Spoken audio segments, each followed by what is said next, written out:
In this video, we're going to add user input to our Tetris game and make it actually play. At the top, let's create a few more variables. Int speed equals 10, int speed count equals 0, and bool force down equals false. At the top of our while loop, let's increase speed count by 1, which will help us keep track of how the game is getting faster.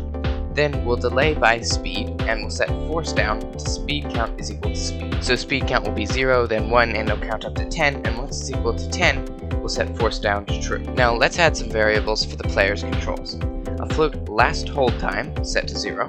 A bool array called key with 4 items, and we'll set that to 0, 0, 0, 0. Now 0 corresponds to false and 1 to true. And we'll also need a rotate hold equals true. Now we're going to need to include the library arduboy2.h at the top so that we can access the button presses and so that we can create an arduboy2 object called aboy. In the setup function, after we initialize the serial monitor, we can run aboy.boot to start up the console and aboy.clear to remove anything that was on the screen before we started the program. Now that we've set that up, let's create a void check controls after the loop function. Inside of this, I'll start by setting each of the values in the key array. So I'll set key 0 equal to, and I'll open parentheses here, aboy.pressed right button, and, again, another set of parentheses, millis minus last hold time is greater than 100. So this is called an inline if statement, and basically what it means is that we're going to check if the right button pressed is equal to true and if millis minus last hold time is greater than 100. So if the right button is pressed and we haven't registered a press for at least 100 milliseconds. And if that's true, then we'll set it to 1.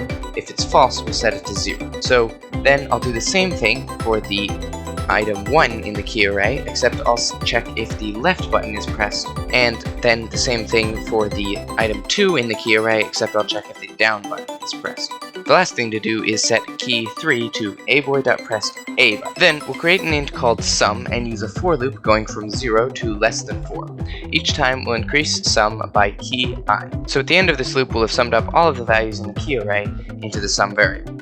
And we'll check if sum does not equal 0, so if at least one of the buttons has been pressed, and we'll set last hold time equal to millis. So anytime any of the buttons are pressed, we set the last hold time, and then we have to wait another 1/10 of a second before we can register any button presses. Now let's move the piece based on the player input. So I'll increase current X by key 0 and does piece fit, current rotation, current X plus 1, current Y, question mark 1, colon 0. So basically, again, here we have an inline if statement, and we're saying if the 0 key was pressed, so if the right button was pressed, and the piece will fit 1 to the right, then we should move it 1 to the right. I'll do the same thing for moving it 1 to the left. So we'll say minus equals, and we'll say if key 1 was pressed, so if the left button was pressed, and if the piece will fit minus 1, so if the piece will fit 1 to the left, then we'll be moving it to the left. And the same thing one more time for the down button. So the current Y will be plus equals if key 2 is pressed, and if the piece will fit 1 downwards, or plus 1, then we'll move it plus 1. So basically, between these 3 lines, what we're doing is we're checking if the piece can move in the way the player wants it to, and if it can, then we'll go ahead and do that. Now, to rotate the piece, we'll check if key 3 is true, and if it is, we'll increase the current rotation by, once again, if rotate hold, and does piece fit, current rotation plus 1, current X and current Y, question mark 1, 0. So we're going to increase the current rotation by 1 if rotate hold is true, and if it'll fit in its new rotated position. Then we'll also want to set rotate hold to false, and then we'll create an else statement where we set rotate hold to true. Now let's call this function from the while loop in the loop function under the force down line. Now if we try it out, then using the controls on the MicroCade, we can move our piece and rotate it. The last thing we need to do for movement is have the piece be forced down after a set time, so the player can't just wait forever before dropping the piece. Later on, we'll add code to decrease this time so the game gets harder and harder as the pieces drop sooner and sooner. After we run check controls, let's check if force down.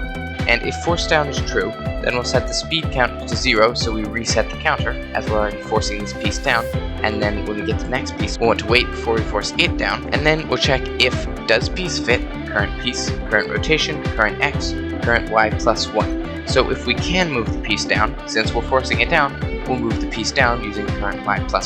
Otherwise, else, the piece should be locked in place and we should check for removable lines, add a new piece, and end the game if the screen is filled up. So first, let's lock in the piece. We'll create a for loop with an int px going from 0 to less than 4, and an int py going from 0 to less than 4. Then, if tetromino current piece rotate px, py current rotation does not equal dot.